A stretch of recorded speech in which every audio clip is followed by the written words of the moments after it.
오늘은 마가복음 12장 41절에서 45절까지 말씀입니다. 오늘 같이 나눌 말씀은 예수님께서 헌금함 앞에 앉아서 사람들이 헌금하는 것을 지켜보다가 가난한 과부의 헌금을 칭찬하신 사건입니다. 이 사건은 예수님께서 성전에서 가르치심을 마치신 후에 있었던 사건이며 예수님께서 앞서 외식하는 서기관들을 조심하라고 가르치신 것에 대한 상대적인 말씀으로 하신 것입니다. 그러므로 우리가 오늘 본문 말씀을 바르게 이해하기 위해서는 외식하는 서기관들을 조심하라고 하신 말씀과 연관해서 보아야 하겠습니다. 여기서 말씀하시고자 하시는 내용이 무엇인지 다 같이 깨닫는 시간이 되기 원합니다.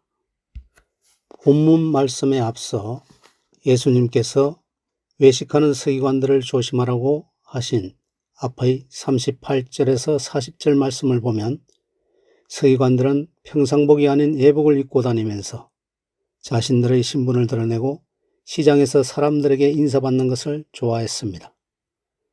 또한 그들은 해당의 높은 자리와 잔치의 윗자리에 앉기를 좋아했는데 해당의 높은 자리는 가장 중요한 사람을 위해 예비된 자리이고 잔치의 윗자리는 일반적으로 주인 바로 옆자리를 가리킵니다. 서기관들은 율법교사로서 자신들의 소명을 망각하고 단지 사람들의 인정과 존경을 구하며 외식을 일삼았습니다. 예수님께서는 이런 그들의 태도를 비판하신 것입니다. 서기관들은 특권과 존경을 기대한 것뿐만 아니라 적극적으로 자신들의 직위를 남용했습니다.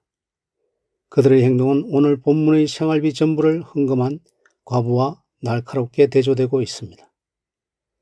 그들은 보수 없이 사역했기 때문에 사람들이 서기관들을 돕는 것은 당연한 행위로 간주되었습니다. 그런데 그들이 과부의 가산을 삼켰고 과부의 가산을 삼켰다는 것은 자신들의 지위를 남용하여 과부들의 재산을 횡령한 것을 말합니다. 예수님께서 무리들에게 서기관들의 외식을 비판한 후에 오늘 본문에서 생활비 전부를 헌금한 가난한 과부를 칭찬하는 가르침을 주셨습니다. 본문 41절에서 42절 말씀을 보면 예수님께서 성전에서 가르치심을 마치신 후에 헌금함 맞은편에 앉으셔서 무리들이 헌금함에 돈 넣는 것을 지켜보셨습니다. 여러 부자들은 많은 돈을 넣었습니다. 부자들은 자신의 헌금을 자랑하는 자세로 헌금함에 돈을 넣었을 것입니다. 그런데 한 가난한 과부는 와서 두렙돈, 곧 한 고드란트를 넣었습니다. 오늘날의 화폐 가치로 환산한다면 두렙돈은 약 1,000원 정도가 될 것입니다.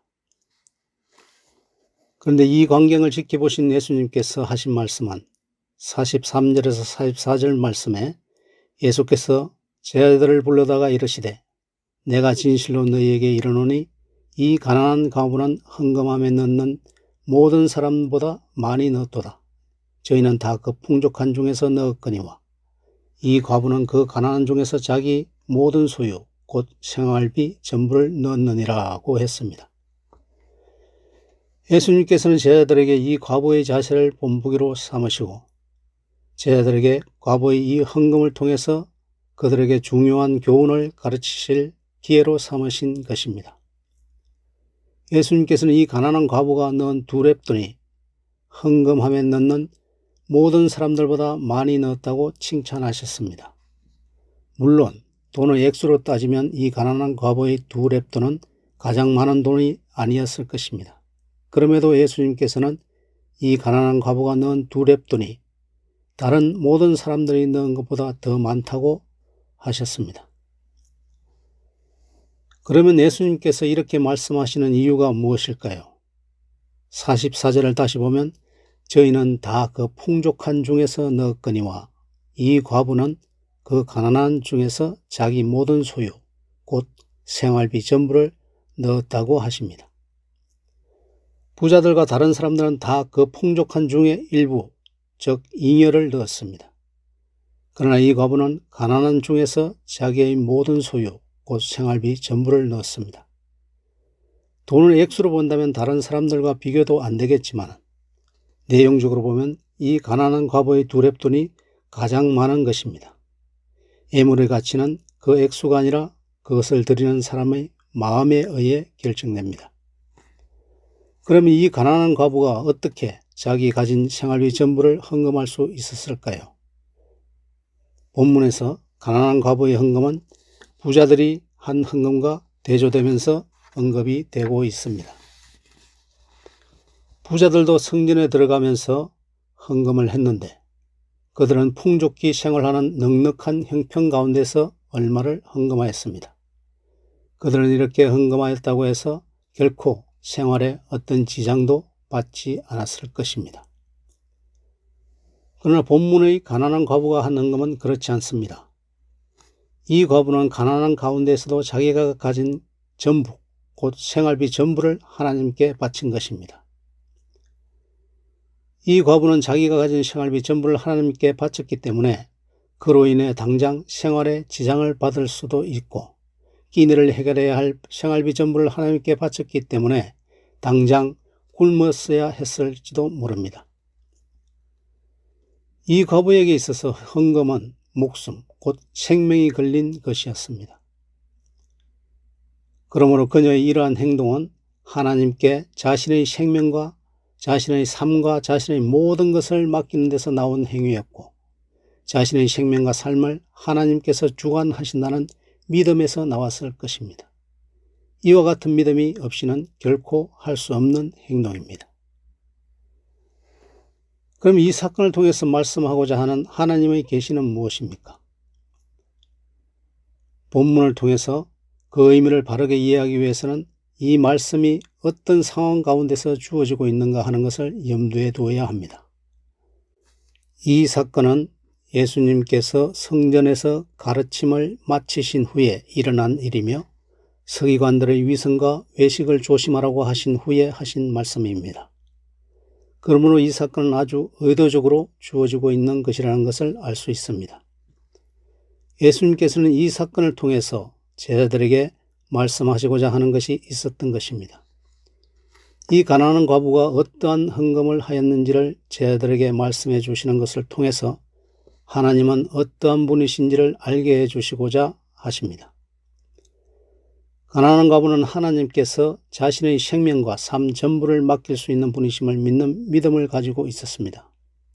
하나님을 전적으로 신뢰하고 의지한 까닭에 그 과부가 한 헌금은 부자들이 한 헌금과는 비교가 되지 않는 큰 가치를 지닌 것으로 말씀하신 것입니다.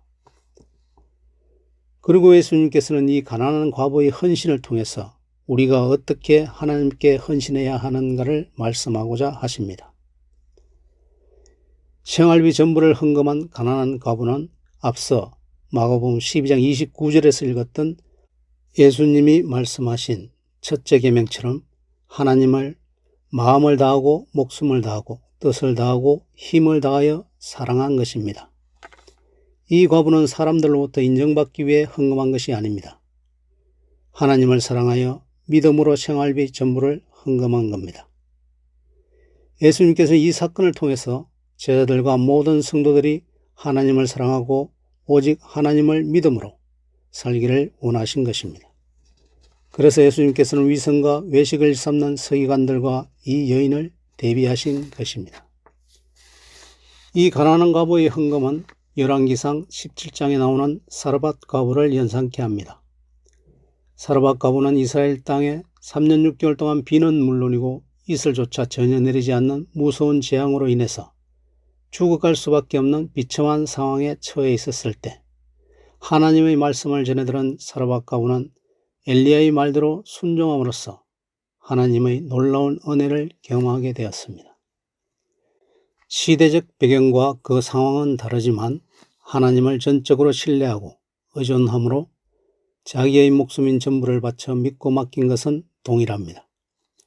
오늘 본문의 이 가난한 과부는 헌금을 통해서 큰 축복을 받아 그것으로 생명을 지켜 나가겠다는 생각에서 자기가 가진 생활비 전부를 헌금한 것이 아닙니다. 이 과부는 자신이 가진 생활비 전부를 하나님께 바침으로써 자기의 목숨을 잃는 것에서 하나님을 얻는 것을 택했습니다. 이러한 행동은 자신이 하나님으로부터 얼마나 큰 사랑을 입고 있는지, 그리고 또한 그 하나님 앞에서 자신이 하나님을 얼마나 진정으로 사랑하는지를 말해주고 있습니다. 예수님은 이렇게 하나님에게서 생명을 바라보고 있는, 그래서 주로 모시고 섬기는 가난한 과부의 헌금 행위를 제자들에게 말씀하는 것을 통해서 그들과 우리에게 교훈하고 있습니다.